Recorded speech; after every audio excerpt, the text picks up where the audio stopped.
Hello, and thank you for downloading the Food Chain Podcast, a weekly helping of the economics, science and culture of food. I'm Emily Thomas. What would you say if I told you something had been added to your food that could affect your health? You can't see it, you won't taste it, and you might not have realised it's there at all. It's been added to solve a nutrient deficiency, just not one that's necessarily yours. In this episode, we're going to be talking about fortification, the practice of adding small amounts of minerals or vitamins to a food to improve its nutritional quality. This may well be affecting you. Governments and the food industry are increasingly adding these micronutrients to our food. Around 90 countries fortify one or more industrially milled cereal grain.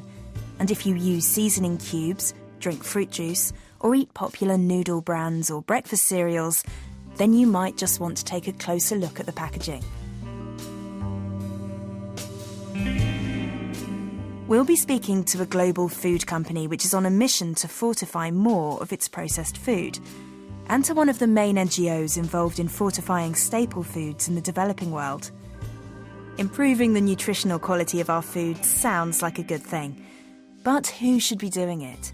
Who really benefits?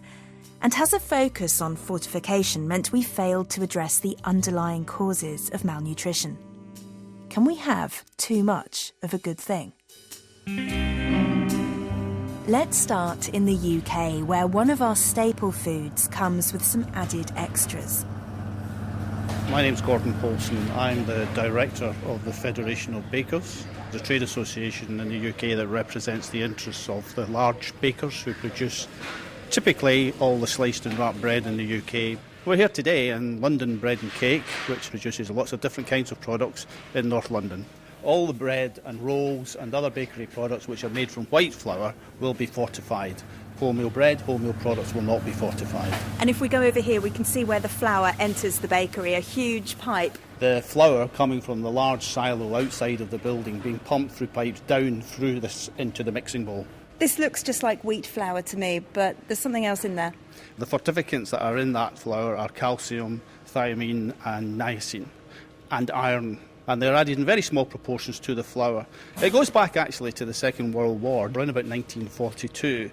It was diagnosed that people in the country were suffering from rickets. So lack of calcium in the bones don't grow properly. It was decided that we needed to put calcium in our flour. But the problem that this was created to address, isn't this all obsolete? Well, actually, very interestingly, it isn't. There's a committee of the government, and it actually conducted a review as recently as 2012, where they did look at the mandatory fortification of flour and whether it should continue. And they said the case was strongest for calcium, but they also thought that taking away the niacin and the thiamine would actually also be more detrimental to the poorest members of society. So the conclusion was quite clearly that the benefits of fortifying flour were there and it should continue. So what we've got here is bread being sliced before it gets packaged and sent to the shops. We can see a well-known household brand in the UK, lots of trays of it here. Yeah. If we just look at some of the packaging, it doesn't say anywhere obvious that this bread has got calcium, iron, thiamine. The ingredients of the bread are obviously clearly marked as they are by law. And the first item on the ingredients list is wheat, and it says flour with added calcium, iron, niacin, thiamine. Do you think the average consumer realises they're getting calcium from their bread? They probably don't, no. I think it's probably a fair comment. The reason why you can't promote that in a typical loaf like this is to do with nutrition and health claims. You can't claim something on a particular loaf that's not different from any other loaf. Gordon Paulson there. Most mandatory fortification involves the addition of iron, folic acid, niacin, riboflavin and thiamine to wheat, rice or maize. But in some countries there's a legal requirement to fortify milk, cereal-based products, fats and oils. The other type of food fortification is voluntary, meaning it's at the discretion of the food manufacturer to add nutrients from a government-approved list. For some, this can be problematic. Mark Lawrence is Professor in Public Health Nutrition at Deakin University in Australia. 50 years ago, there were few countries around the world where you would get more than a handful of products that had been fortified, certainly on a voluntary basis. There's just been a proliferation of voluntary fortification in terms of the number of nutrients that are being added to foods, as well as the range of foods that are being added. And similarly, the rollout of mandatory fortification has just gone up tremendously. It's just been incredible, the exposure of the world's population to nutrients through fortification interventions. So we've seen food fortification rise along with the rise of processed food. It's a great irony, isn't it, that purportedly the fortification is occurring for health benefits, and yet if it's displacing nutritious whole foods from the diet, it seems to be a little bit of a mixed blessing, putting it mildly. And it's a double problem when the vehicle for carrying the fortificant might be a breakfast cereal that's really high in sugar or salt or whatever, but it's positioned or marketed as a particularly healthy food because it's got half a dozen different nutrients in it. So when it's exploited sort of cynically at times for marketing, I think the benefits pale against the risks. You have to ask the question, is there any need for this in the first place? Many high-income countries are, if anything, overexposed to nutrients and certainly energy. But what might happen to you physically if you have too much vitamin D or too much folic acid or too much vitamin C? So a nutrient like vitamin D, it's fairly rare to have toxic levels of vitamin D, but it can happen, and you would raise the level of calcium in your blood. You might just have mild symptoms, you might have fatigue, for example. But, in extreme cases, you can have overcalcification of the bones. Other nutrients, it can be quite acute. I think one of the big success stories with mandatory fortification has been universal salt iodization around the world. It's been very effective in reducing brain damage and growth problems.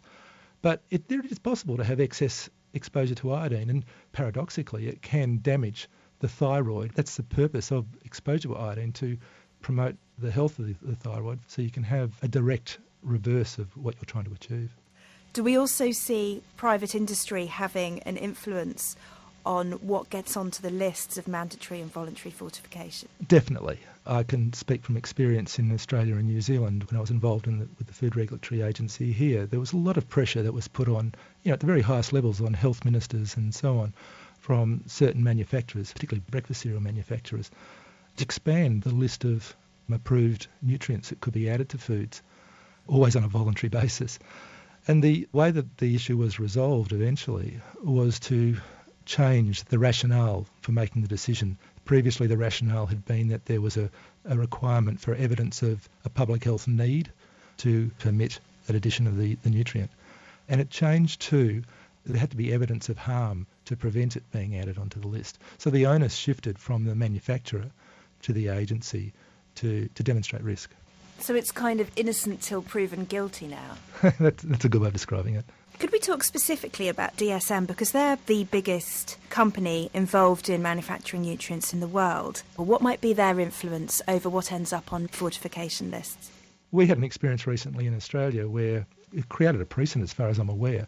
It wasn't a food manufacturer that was seeking voluntary fortification of their products. It was actually DSM. Their application to the regulator was to add vitamin D to ready-to-eat breakfast cereals.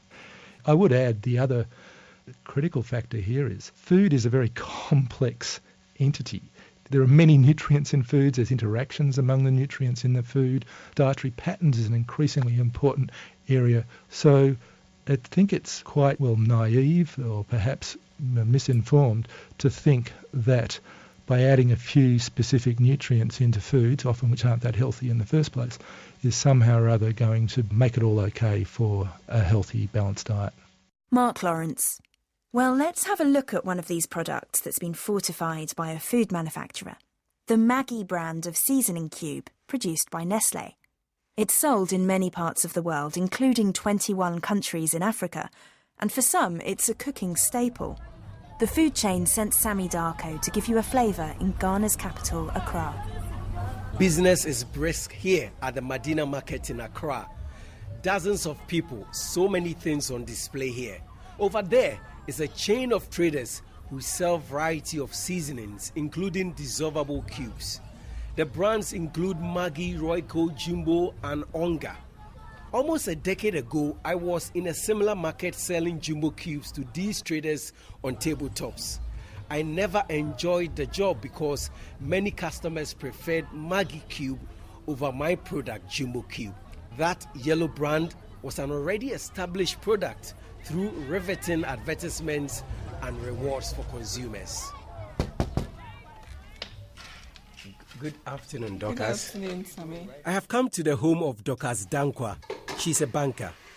Dorcas has just returned from the market and is about preparing an evening meal for the family. I'm preparing fufu with light soup. Fufu is a starchy paste which you're going to eat with soup. Made of garden eggs and tomatoes and onions. There's Maggi. Maggi, and the flavor is shrimp. Shrimp. So Maggi shrimp, okay. How many of the Maggi cubes do you use, say, in a week? About 3. Garlic, ginger, beef, onion, and tomatoes are what are being used to prepare this soup. Dorcas tells me that Maggi's health claims are one of the reasons she buys the brand. This one has in it some source of vitamin. So Dorcas, without this Maggi cube, how were you making up for the nutritional balancing of your food? I use garlic and onions for it, but the Maggi cube is a top-up for me to add taste to it as well, in addition to the nutritional value it gives. Like Dorcas, many people here use Maggi in cooking at home, but perhaps the biggest users are those who cook at the eateries in the country. However, not everyone likes the cube. Audrey Forson is the CEO of Tekura, producers of handcrafted furniture and decor items. When I started cooking a long time ago, I was using it, but I noticed buying food from outside, they use too much Maggi, and so there was a pungent smell I couldn't stand. Then again, as you grow, you realize you need to live healthy. So my entire family moved more into organic food. So we're doing more of the greens, garlic, ginger, onions. And so we don't have need for the Maggi anymore. But are you aware that Maggi cube, for instance, is fortified with vitamins? Yes, but if I can get vitamins directly from fruits and vegetables, why should I go for a processed product? If you go direct to the source of your vitamins, you are safer. Nestlé says its research shows many populations are not getting all the vitamins and minerals they need. It fortifies many products, including cereals, soups, noodles and seasonings, and it's on a drive to do more.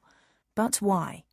Looking at a bag of Maggi cubes I can buy here in the UK, the main ingredients are salt, sugar and flavourings. The front of the packet tells me they're a source of iodine and a source of iron.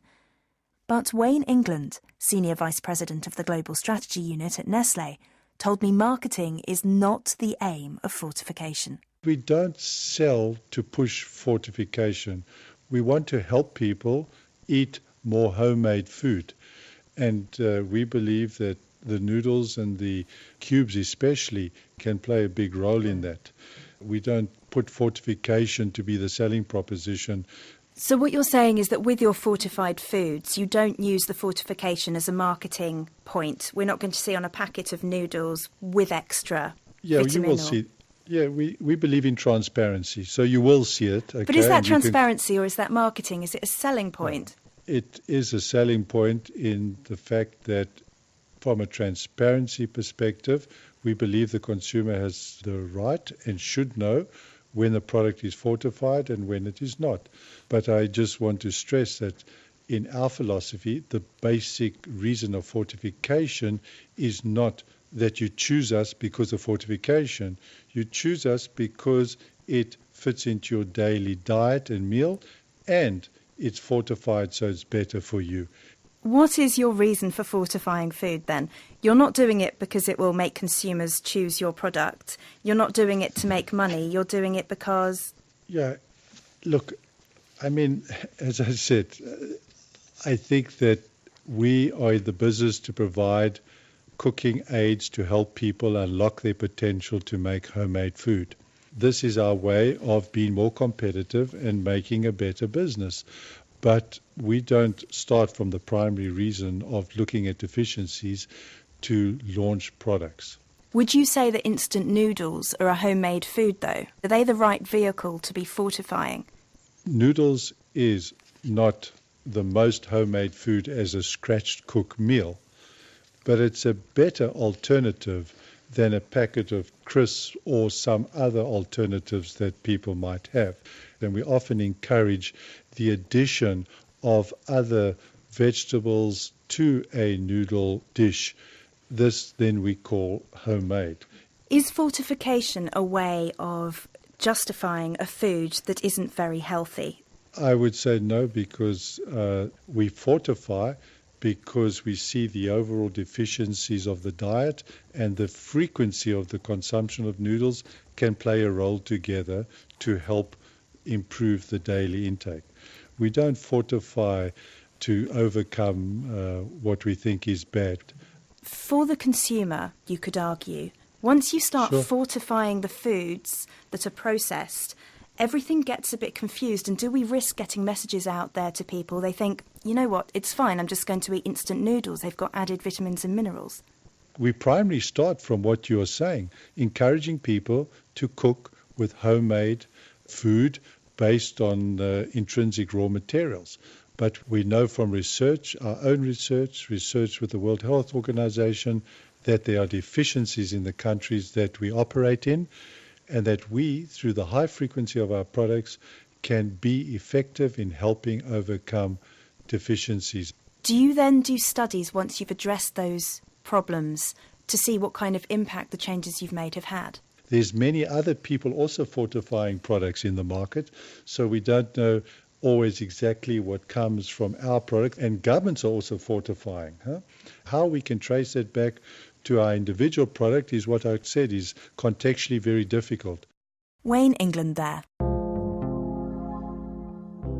You're listening to The Food Chain on the BBC World Service with me, Emily Thomas. And this week we're talking about fortification, the adding of micronutrients to what we eat. We've been hearing about how companies choose to fortify processed foods. Next, we're going to look at what international agencies and charities have been doing to increase the fortification of staple foods in developing countries. The World Health Organization sees food fortification as an important strategy for tackling micronutrient malnutrition. Deficiencies of iron, iodine, vitamin A, folate and zinc can lead to disease and disability, especially in children. But critics say fortification was intended as a short-term solution to address the problem decades ago, and its proliferation means there hasn't been enough focus on tackling the underlying causes of malnutrition.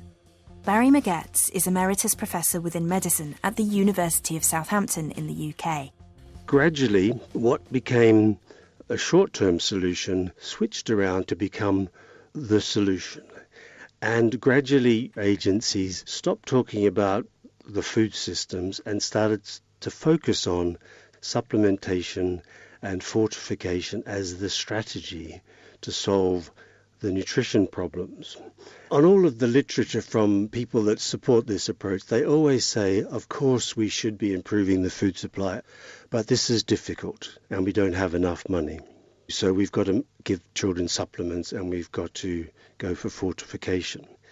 So alongside this push for having supplements and fortification, the political support for bottom-up, community-based approaches was weakened because governments didn't really want to think about or address the underlying reasons why poor people were not having access to the resources to be able to eat healthy, varied diets. So this has enabled and been driven by Bill and Melinda Gates money and a number of other private philanthropic organizations which are very keen on top-down magic bullet sort of interventions, which have given money to do these primarily fortification type interventions. By focusing on just one nutrient, we're not focusing on the other nutrients. We're taking resources away. So if we look, for example, at iron, only about half the anemia in the world is actually caused by iron deficiency. There are lots of other reasons why people have anemia. So if we're putting all our effort into putting iron in a very few number of foods, and we're not addressing all those other causes, sanitation, improving access to fruits and vegetables, all the other things that we know are important, we're not actually helping address the problem. And there's an ideology to it. You know, people don't want to think about and address the underlying poverty and social determinants of health because it gets into politics. It gets into the complex, messy world of why people are poor. The people that are hungry, who are smallholders and small farmers, they need access to resources to produce more diverse diets. They need access to better infrastructure to sell their produce. These are simple, basic things. And is part of your argument here that if efforts are being put into fortifying food, they're not being put elsewhere into things like making sure we have sustainable food systems? 2/3 of the world's food is produced by smallholders growing food on less than 2 hectares of land. The biggest problem is much of that is wasted because they can't access local markets. If we could improve access to markets, if we could improve better credit so that smallholders could diversify their production, it would be a better investment for local communities than investing in complex systems which actually help bigger businesses to make better profits. Well, that's how it looks to Barry Magetz. Let's get another view on this. The Global Alliance for Improved Nutrition, or GAIN for short, is an international NGO which calls itself the global leader in large-scale food fortification and works to fortify staple foods such as flour and oil. It says its fortification programmes have reached 800 million people in more than 30 countries. Their executive director is Lawrence Haddad. The organisation says it's driven by the vision of a world without malnutrition, and I asked Lawrence if fortification is their main focus. It has been for the last 15 years. The next 10 years it's going to be, I would say, about a third of our focus, because there's a massive unfinished agenda. So, everywhere should be fortified because it's a really key intervention. But the other 2/3 will be really working elsewhere in the food system to make sure our food systems in the 10 countries we work in, at least, really work for nutrition. At the moment, they essentially work for profit. Are you able to give us any figures or evidence for the impact of your food fortification work? Yeah, we are. I mean, the benefit cost ratios are 6 to 9. That means for every dollar you spend on fortification, you get between 6 and 9 back in terms of reduced spending on health and improved economic productivity. Those benefit cost ratios are very competitive to other things that governments could spend their money on, like bridges and roads. You're talking about cost and benefit ratios, and that sounds very impressive, but isn't this short-term thinking? Because, OK, you can spend this money now and you're going to see some return for what you've spent, but you're not addressing the underlying causes of poverty and malnutrition. Yes, ideally, we'd want everybody in the world to be eating a healthy diet. We'd want everybody in the world to have enough income. We'd want all women in the world to be sufficiently empowered to buy the right kind of food.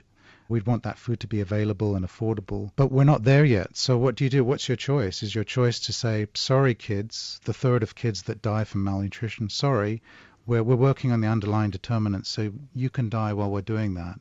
Or do you establish a floor in a high benefit cost way and say, look, this is taking very few resources away from fixing the underlying resources? Let me give you some numbers, because numbers are really important. The international donors spend about $1 billion a year on nutrition programs, and a very small fraction of that is on food fortification. There's another $5 billion a year that is spent on agriculture, water and sanitation, food systems. The challenge for everybody is to make that $5 billion that the donors spend much more effective at reducing the underlying determinants of nutrition, and that's exactly what GAIN is doing in the food system. When we look at the people on your board, and we've got someone from a sugar company, someone from a biscuit company, people on your board have commercial interests. Is there not a tension there when you have people involved in making the ingredients that go into fortified food, involved in setting the agenda for what your organisation does? Well, the agenda is set for our organisation by hundreds of people. We've just gone through a strategy process, and we reached out to 200 experts in the field. But on a project-by-project basis, our board doesn't interfere in what we do. They set a broad strategic goal for us. They make sure that we're doing the things we should be doing to reach that goal. but they all sign conflict of interest statements. Our view is that you have to work with the big companies if you want to change the way they behave. There's an African expression that says, if you want to change somebody's head, they've got to be in the room. Earlier in the programme, we heard a criticism of the area you work in, that there's just a very few people ultimately at the top shaping the whole agenda with a neoliberal top-down approach. Yeah, I think unfortunately nutrition's a very ideological space. And I think the nutrition and business space has unfortunately been captured by two groups of people who I think are really quite small proportion of the people involved, but they're very noisy and very loud. And I would say there's a group of people who thinks businesses do everything better. They're smarter, they have more resources, they're just cleverer. Then I think there's a group that think business really has no business in nutrition. They're evil, they don't do anything sensible. And then I think there's a big group of people in the middle, and this is the silent majority, that think we're never going to achieve the sustainable development goals without business pulling its weight. So we have to involve businesses, and actually they're already involved. 80% of the world's food is purchased through food markets, and more of it is packaged. So we have to engage with them. The question is how, when, and why, and where. Lawrence Haddad. How, why, when, and where. We'd love to hear your thoughts, so let us know using the hashtag BBC Food Chain. And if you'd like to hear more about fortification, listen back to our fertility food episode from last year, where we talk about folate. You can search for it on your podcast app. For now, from me, Emily Thomas, and editor Marie Keyworth, thanks for listening, and join us again for the Food Chain next week.